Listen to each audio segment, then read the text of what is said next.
भारत और पाकिस्तान की सीमा पर तनाव जारी है। लगातार युद्ध जैसे हालात बनते दिख रहे हैं। इसे देखते हुए भारत ने पूरी तैयारी कर ली है। अगर पाकिस्तान बौखलाहट में हवाई हमला करता है तो इसका कितना नुकसान होगा और इससे बचना कितना है। लेकिन इस खबर में हम बात करेंगे कि आखिर क्या झारखंड में आतंकवादी हमला कर सकते हैं। क्या पाकिस्तान के आतंकी संगठन झारखंड को अपना टारगेट बना सकते हैं। आखिर क्यों झारखंड को भी अलर्ट पर रखा गया है। इसके पीछे की वजह कई है। पहला तो भारत पाकिस्तान के बीच तनाव और दूसरा झारखंड का कई इलाका गंगा नदी से सटा हुआ है। हालांकि कोई भी राष्ट्रीय सीमा झारखंड से नहीं लगती, लेकिन अंदर खाने एक गहरी साजिश का हिस्सा झारखंड में भी हो सकता है। अगर देखें तो झारखंड कोई भी राष्ट्रीय सीमा से लगा हुआ राज्य का कोना नहीं है, यानी पाकिस्तान से कोई सीमा इसकी नहीं लगती। ऐसे में खतरा सिर्फ कश्मीर, राजस्थान, पंजाब, गुजरात में ज्यादा हो सकता है। लेकिन झारखंड भी एक सेंटर पॉइंट है, क्योंकि अक्सर देखा गया है कि पाकिस्तान पीछे से वार करता है और ऐसे में भारत और बांग्लादेश के रिश्ते भी काफी अच्छे नहीं कहेंगे। तो हो सकता है कि अगर बांग्लादेश की हवाई पट्टी का इस्तेमाल पाकिस्तान करता है तो बंगाल के रास्ते नजदीक में झारखंड का साहेबगंज, पाकुड़ और कई इलाका आ सकता है जो संथाल परगना का होता है। तो ऐसे में झारखंड को अलर्ट पर रखा गया है। तो इसके अलावा अगर बात करें कि झारखंड क्यों टारगेट है, और जो हमने बताया था कि अंदर इसके झारखंड के अंदर ही आतंकी साजिश रची जाती है हमेशा।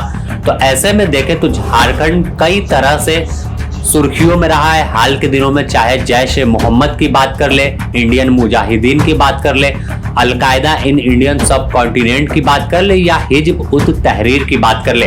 यह तमाम आतंकी संगठन का सेंटर पॉइंट झारखंड था, जिसमें से कई के लिंक पाकिस्तान से है। जैश ए मोहम्मद का ठिकाना पाकिस्तान है। इसके अलावा अलकायदा जो पाकिस्तान का है, और वहीं हिजब उत तहरीर की बात करें तो ये यरूशलेम का आतंकी संगठन है, जिसका मकसद गज़वा-ए-हिंद और शरिया कानून लागू कराना है। ऐसे में सबसे बड़ा जो आईएस आतंकी संगठन है वह फिलहाल बांग्लादेश में भी सक्रिय है और उसके भी स्लीपर सेल्स, और इसके अलावा आईएस के अलावा अलकायदा इन इंडियन सब कॉन्टिनेंट, जैश ए मोहम्मद, हिजब उत तहरीर के आतंकी झारखंड में सक्रिय हैं। करीब 15 ऐसे संदिग्ध हैं जो एटीएस के रडार पर है। अगर बात कर ले तो हाल में जो तमाम आतंकी संगठन से जुड़े लोगों की गिरफ्तारी हुई वह बताने को काफी है कि झारखंड कितना खतरनाक हो गया है और कैसे झारखंड से एक गहरी साजिश रची जा सकती है। अगर एयर स्ट्राइक नहीं होता है और कुछ जो संदिग्ध आतंकी हैं, जो स्लीपर सेल्स हैं, जो उनसे प्रभावित हैं आतंकियों से, उनके प्रोपेगेंडा को आगे फैलाते हैं, तो वो झारखंड को निशाना बना सकते हैं। अगर देखें तो आतंकियों के निशाने पर गोड्डा, जमशेदपुर और रांची हो सकता है। अगर युद्ध होता है और देश के अंदर मौजूद स्लीपर सेल्स एक्टिव हो जाते हैं तो एक बड़ा खतरा और बड़ी वारदात को अंजाम दे सकते हैं, क्योंकि अलकायदा के झारखंड मॉडल का भी खुलासा हुआ था, जिससे सभी लोग चौंक गए थे कि जो झारखंड के चान्हो राजधानी रांची से करीब 20 किलोमीटर दूर है और फिर लोहरदगा और चंदवा के बॉर्डर इलाके में एक पहाड़ी पर ट्रेनिंग कैंप बनाने की तैयारी थी। और इन तमाम लोगों के पास से जो दस्तावेज मिले थे, जिसका सुप्रीमो कह ले या आका कह ले डॉक्टर इश्तियाक था, जो मेडिका का डॉक्टर था, वो तमाम आतंकियों को ट्रेनिंग दिवाने की बात कर रहा था। तो किसी को राजस्थान भेजता था और पाकिस्तान के इशारे पर यहाँ पर तमाम कत्लेआम करने की साजिश रची जा रही थी। खुद एटीएस एसपी ने पुष्टि किया था कि झारखंड में कई स्लीपर सेल्स एक्टिव है, जिनकी गिरफ्तारी हो गई है। वह आतंकी गतिविधि में पूरी तरह से शामिल थे। उनका मकसद एक ही था कि देश में गज़वा-ए-हिंद लाना और शरिया कानून को लागू करना, साथ ही सरकार की नीतियों का विरोध करना और एक ऐसा माहौल तैयार करना जिससे भारत के अंदर और खासकर झारखंड में हिंदू मुसलमान में सांप्रदायिक दंगे भड़क जाए और वो अपने जो तमाम उनका सोच था, जो सपना था, वो कामयाब हो जाए। 4 लोगों की गिरफ्तारी 26 तारीख को हुई थी, लास्ट सैटरडे को। उन लोगों को रिमांड पे भी लिया गया है, पूछताछ भी जारी है। एक 5वें एक्यूज की गिरफ्तारी कल हुई है, अब्बार यासर नाम है उसका, ये भी धनबाद का रहने वाला है।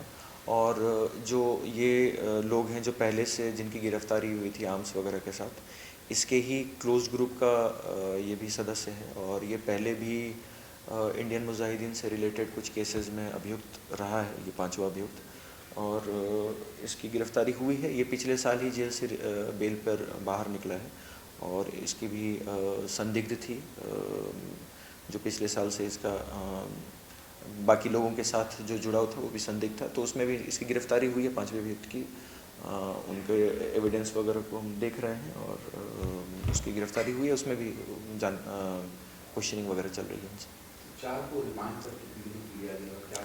4 दिनों की रिमांड पे लिया गया है इन लोगों को, चारों अभियुक्तों को जिनकी गिरफ्तारी पहले हुई थी। इनसे हम लोग डिटेल में पूछताछ कर रहे हैं, इनका बैकग्राउंड और कैसे जो ये प्रोसेस है रेडिकलाइजेशन का वो सब, और बाकी अगर कोई और इनके साथ जुड़े हुए हैं इस संगठन से, उस पर भी पूछताछ चल रही है। वहीं आतंकी गतिविधि को लेकर खुद डीजीपी अनुराग गुप्ता भी अलर्ट है और जिस तरह से धनबाद में गिरफ्तारी हुई थी 5 लोगों की, जिसमें एक महिला आतंकवादी शामिल थी, तो इन तमाम लोगों को लेकर भी जानकारी दी है। क्या है कि कुछ लोगों को, खास करके जो यंग पीढ़ी है, उसको कभी कभी इंटरनेट पर इस प्रकार का भड़काऊ या उत्तेजना भरा मटेरियल लोग सप्लाई करके उनके ब्रेन वॉश करने का प्रयास करते हैं। वो लड़का झारखंड में भी मिल सकता है, बंगाल में मिल सकता है, असम में भी मिल सकता है, कहीं भी मिल सकता है।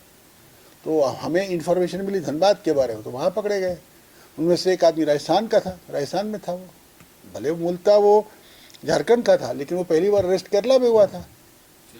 इसलिए ये कहना कि झारखंड से तार जुड़े, ये सही नहीं है। हाँ, हम लोग को इन्फॉर्मेशन मिलेगी तो जो देशद्रोही काम करेगा, जो देश के जो अमन चैन को डिस्टर्ब करेगा, उस पर हम कार्रवाई करेंगे। वो किसी जात का हो, किसी धर्म का हो, किसी राज्य का हो, किसी शहर का हो, किसी जिला का हो, हम लोग कार्रवाई करेंगे उस पर। तो साफ तौर पर आतंकियों से निपटने के लिए झारखंड भी तैयार है और एटीएस इसमें अहम भूमिका में है। अंदर खाने तमाम लोगों पर नजर रखी जा रही है, इंटेलिजेंस की मदद ली जा रही है। हालांकि पाकिस्तान से हमला सीधे तौर पर तो नहीं होगा, लेकिन भारत के अंदर और झारखंड में जो मौजूद है स्लीपर सेल्स और जो आतंकवादी, उनसे जरूर खतरा है। ऐसे में अलर्ट बेहद जरूरी है।